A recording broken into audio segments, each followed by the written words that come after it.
اس کے بعد کالم کے دستے کو آگے بڑھنے سے روکنے میں ٹیپو کی فوج کامیاب رہی۔ ٹیپو سلطان اپنی فوج کی ہمت بندانے خود جنگ میں شامل ہو چکے تھے۔ ڈلنپ کی جگہ لیفٹیننٹ فارکیوہار نے لی، لیکن وہ بھی جلد ہلاک ہو گئے۔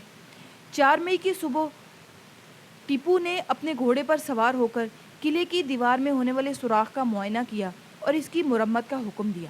اس کے بعد وہ غسل کے لیے چلے گئے۔ کرمانی لکھتے ہیں کہ صبح ہی ان کے نجومی نے آگاہ کر دیا تھا کہ وہ دن ان کے لیے اچھا نہیں ہے، اس لیے شام تک انہیں اپنی فوج کے ساتھ رہنا ہوگا۔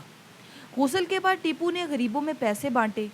چینا پٹنا کے ایک پجاری نے انہوں نے ایک ہاتھی، تل کا ایک بورا اور 200 روپے دیے۔ دیگر برہمنوں کو ٹیپو نے کالی بکری، کالے کپڑوں سے بنی ایک پوشاک اور 90 روپے کے علاوہ تیل سے بھرا ایک برتن بھی دیا۔ اس سے قبل انہوں نے لوہے کے برتن میں رکھے ہوئے تیل میں اپنا سایہ دیکھا۔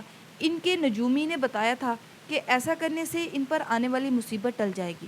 انہوں نے محل میں واپس لوٹ کر رات کا کھانا کھایا۔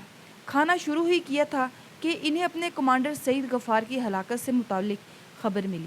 غفار قلعے کے مغربی سرے کی حفاظت کے لیے تعینات فوج کی قیادت کر رہے تھے۔ انہوں نے ہاتھ دھوئے اور گھوڑے پر سوار ہو کر اس جگہ کی جانب نکل پڑے جہاں دیوار میں سوراخ ہوا تھا، لیکن ان کے پہنچنے سے پہلے ہی انگریزوں نے وہاں اپنا جھنڈا لہرا دیا اور قلعے کے دوسرے علاقوں کی جانب بڑھنا شروع ہو گئے۔ بیٹسن آگے لکھتے ہیں، اس جنگ میں ٹیپو نے زیادہ تر لڑائی عام فوجیوں کی طرح پیدل ہی لڑی، لیکن جب ان کے فوجیوں کی ہمت ٹوٹنے لگی تو وہ گھوڑے پر سوار ہو کر ان کی ہمت بڑھانے کی کوشش کرنے لگے۔ مارک ویکس لکھتے ہیں کہ اگر ٹیپو چاہتے تو جنگ کے میدان سے بھاگ سکتے تھے۔ اس وقت قلعے کے کمانڈر میر ندیم قلعے کے گیٹ کی چھت پر کھڑے تھے، لیکن انہوں نے اپنے سلطان کی طرف کوئی دھیان نہیں دیا۔ ٹیپو تب تک زخمی ہو چکے تھے۔ جب ٹیپو قلعے کے اندرونی گیٹ کی جانب بڑھے تو ان کے بائیں سینے سے ایک گولی نکل گئی۔ ان کا گھوڑا بھی مارا گیا۔ ان کے ساتھیوں نے انہیں ڈولی پر بٹھا کر جنگ کے میدان سے باہر لے جانے کی کوشش کی، لیکن ناکام رہے کیونکہ تب تک وہاں لاشوں کا ڈھیر لگ گیا تھا۔ میجر الیگزینڈر لکھتے ہیں، اس وقت ان کے باڈی گارڈ راجہ خان نے انہیں مشورہ دیا کہ وہ انگریزوں کو بتا دیں، لیکن ٹیپو کو یہ نامنظور تھا۔ انہوں نے انگریزوں کے ہاتھوں قید کیے جانے کی بجائے موت کے راستے کا انتخاب کیا۔ ٹیپو سلطان کے آخری لمحات کے بارے میں بیٹسن لکھتے ہیں، تبھی کچھ انگریز فوجی قلعے کے اندرونی گیٹ میں داخل ہوئے۔ ان میں ایک نے ٹیپو کی تلوار کے بیلٹ چھیننے کی کوشش کی۔ تب تک ٹیپو کا کافی خون بہہ جانے کی وجہ سے وہ تقریباً بے ہوش ہو گئے تھے۔ تب بھی انہوں نے اپنی تلوار سے اس فوجی پر حملہ کیا۔ پھر انہوں نے اسی تلوار سے ایک اور انگریز فوجی کے سر پر وار کیا۔ اسی درمیان ایک اور انگریز فوجی نے ٹیپو پر حملہ کر دیا۔ وہ ان سے جواہرات بڑی تلوار چھیننا چاہتا تھا۔ اس وقت وہ یہ نہیں دیکھ سکے کہ ان پر کس نے تلوار چلائی ہے۔ انگریز نہیں چاہتے تھے کہ ٹیپو سلطان کی موت ہو چکی ہے۔ وہ انہیں ڈھونڈنے محل کے اندر گئے۔ پتہ چلا کہ ٹیپو وہاں نہیں ہے۔ ٹیپو کا ایک سپہ سالار انہیں اس مقام پر لے گیا جہاں ٹیپو گرے تھے۔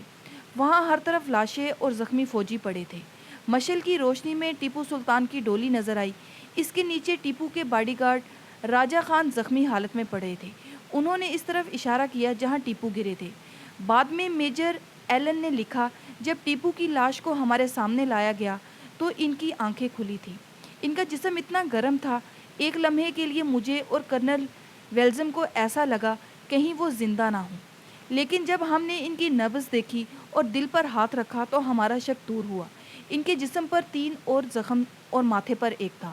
ایک گولی ان کے داہنے کان سے داخل ہو کر بائیں گال میں دھنس گئی تھی۔ انہوں نے بہترین سفید لیزن کا جامہ پہن رکھا تھا جس کے کمر کے ارد گرد ریشمی کپڑے کی گوٹ لگی تھی۔ ان کی سر پر پگڑی تھی۔ ایسا لگ رہا تھا جیسے وہ جنگ کے دوران گر گئی ہو۔